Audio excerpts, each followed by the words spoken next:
This is Michael Reid Trice with Religica. Today I'm speaking with Bruce Knotts, who's had a high-impact career as a human rights advocate, including service in the U.S. State Department with diplomatic assignments worldwide. Currently, Bruce directs the Unitarian Universalist United Nations Office and provides human rights advocacy at the United Nations. He co-chairs the UN Non-Governmental Organization Committee on Human Rights, among other responsibilities.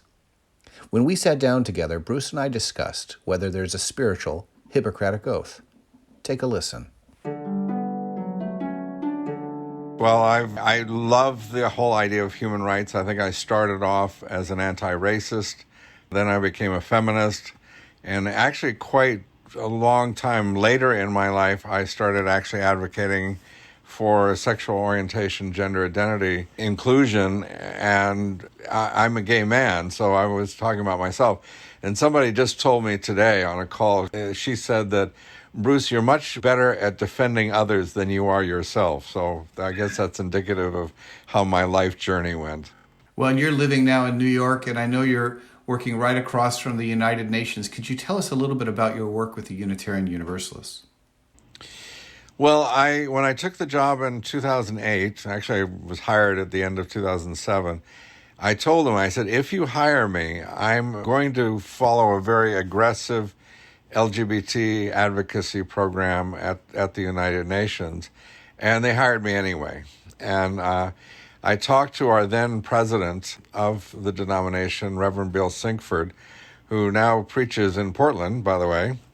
And he said, Bruce, if you don't do this, you'll have to talk to me about it because I expect you to do this. So I really felt like I had the wind in my sails and I could go forward very aggressively, which I've done to make sure that LGBT rights were respected at the United Nations and around the world. So that's pretty much me.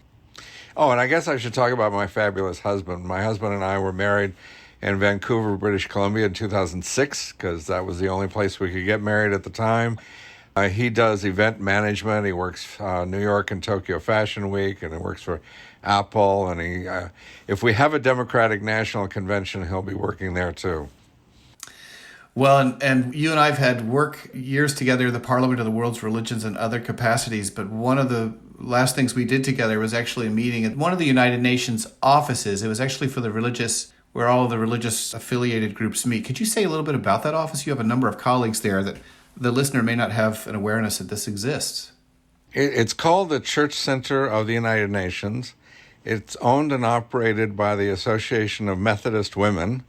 I sometimes remark that the Methodists seem to make the best real estate decisions because it's right across the street from the UN headquarters. And I think in 1960 when they bought the property and built the building, that was a very good call on their part. And a lot of churches have their offices in that building. So we're in that building. Of course, the Methodists are there, the Presbyterians, the Lutherans, the Quakers, the Mennonites, and I could go on and on. So it's a good building to be in.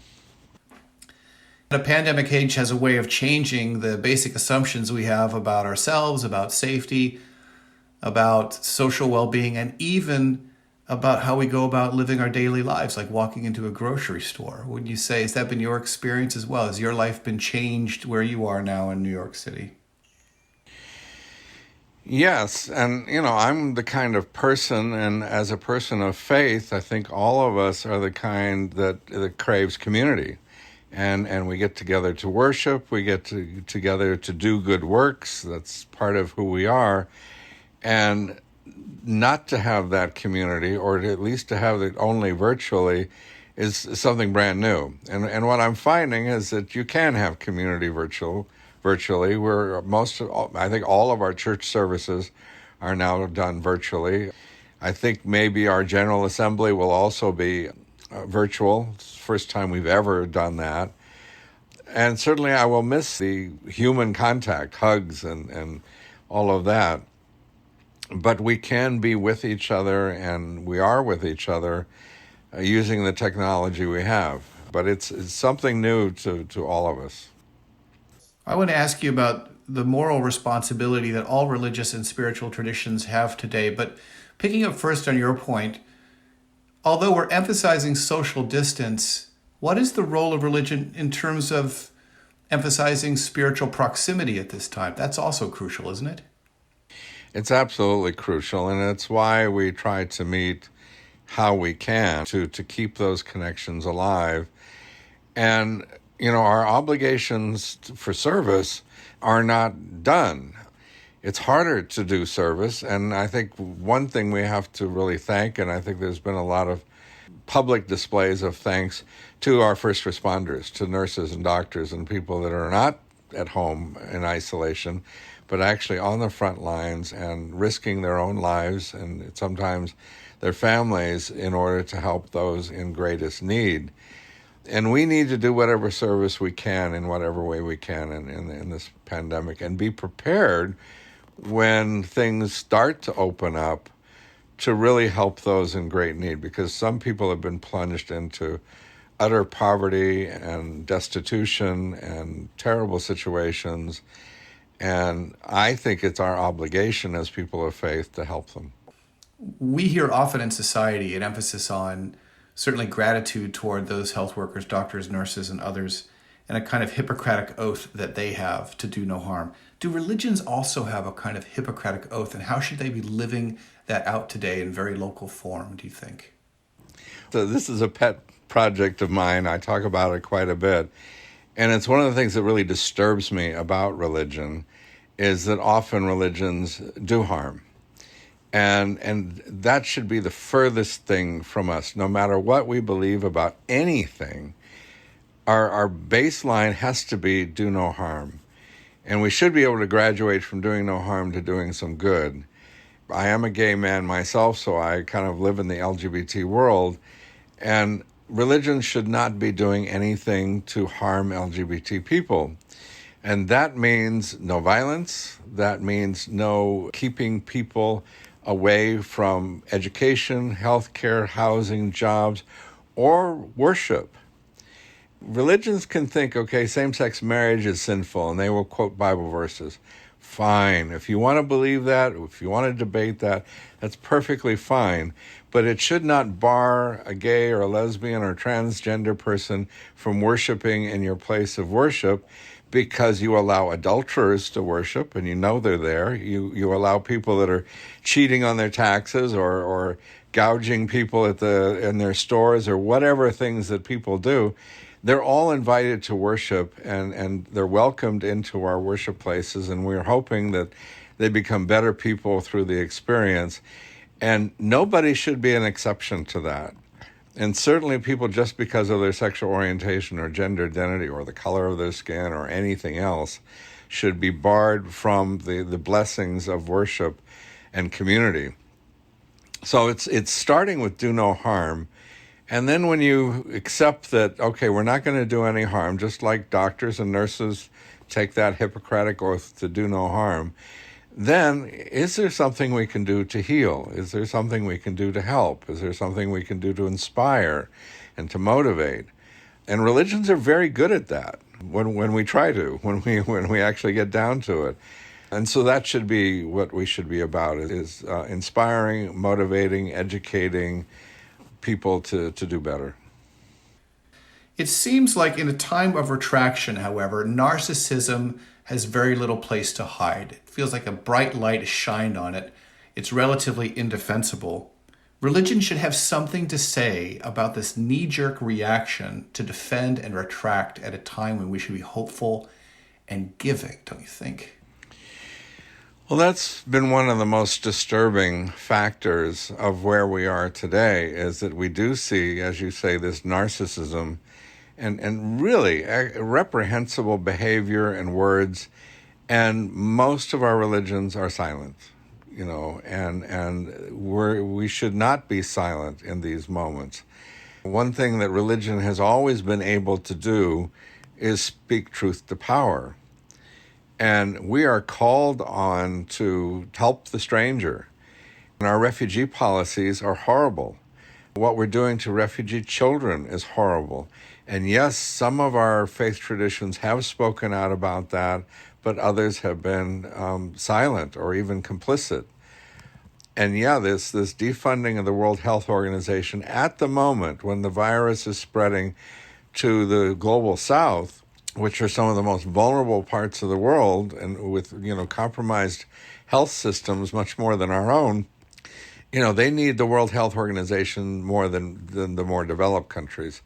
And just at the time when that need is the greatest, the United States government is pulling its funding, and it funds about 50% of the WHO budget. So that's a big chunk of what they need to operate, and we're pulling the rug out from under them at the time when the need is greatest. And that's just unconscionable. And we should be speaking out against it. Our churches, our places of worship, of whatever faith we are, we should be speaking out against that. It seems to me that those religious communities, as you're mentioning, Bruce, have a moral responsibility to respond. And at the same time, we have a context where each one of these religious communities requires some form of gratitude that's shown toward God, that's shown toward one another, and even toward ourselves. And that each religious or philosophical tradition balances between a recognition that suffering happens in the world, there's deep contradiction, and on the other hand, there's this relationship of generosity between ourselves and God and the world. How do we continue, do you think, in this age to remember, amidst contradiction, that we must be responding, not just in terms of what we say, but in our actions that can be policy-based and can impact local to international decision-making? I mean, many people, including myself, have so much to be grateful for. I'm in New York City in the midst of the pandemic, the epicenter, and I'm really in no danger. I'm in a very comfortable apartment. I have food to eat. I have an income. I'm doing fine. And some people are suffering horribly. And I'm grateful for what I have. But I also think when you're blessed, take it as God blessing you or whatever it might be, but when you're blessed, that confers on you, or at least in my theology, an obligation. Because, if you're just blessed and you kind of scoop up all your blessings and hold them to your breast, that's hoarding. That's selfish. And that's not what our faith tells us to do. We should be sharing those blessings that we have with those that don't have them. And it's that thing that we're not doing enough of. The other thing that I see in religion is that many faith traditions will have a single issue that will be the litmus test for everything. And so if there's a government like the United States government that's anti-abortion, then they get full support, regardless of anything else they may do or may not do. And to me, when we're judging politicians or governments or people or institutions, it can't be just how they behave on one issue that we may like. It's how they behave on all issues and how they're treating all people at all times. And we can't just base our support or lack of support on one issue only. Does gratitude from a religious or spiritual sensibility depend upon a selectivity about who we'll be grateful for? Or should gratitude kind of spill over into our lives, into policies, from communities, into the streets, and in a way that impacts not just how we see ourselves in the present, but how we're going to forecast our shared future? And I ask this question this way because we are at a bit of a rift point in society where in this crisis, we may have a creative capacity for reconstructing as a species how we'd like to go forward at the macro level, but in local communities, how we'd like to treat our neighbors. There should be something about gratitude then that's non-differentiating between us and others, or between how many others are around us. What do you make of this in religion? Well, I see two things going on in the world at the moment. I see a push towards global community. We're all in this together. We've got to fight this pandemic together. We've got to fight poverty and hunger together. And so that's one impetus that I see going on, which of course I approve of.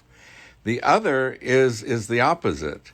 It's, I'm going to take care of me, I'm going to take care of America first, India first. I mean, a lot of countries are basically taking care of themselves and damn everybody else. We don't care about other people. We only care about our own race, our own ethnicity, our own nationality, our own whatever it might be.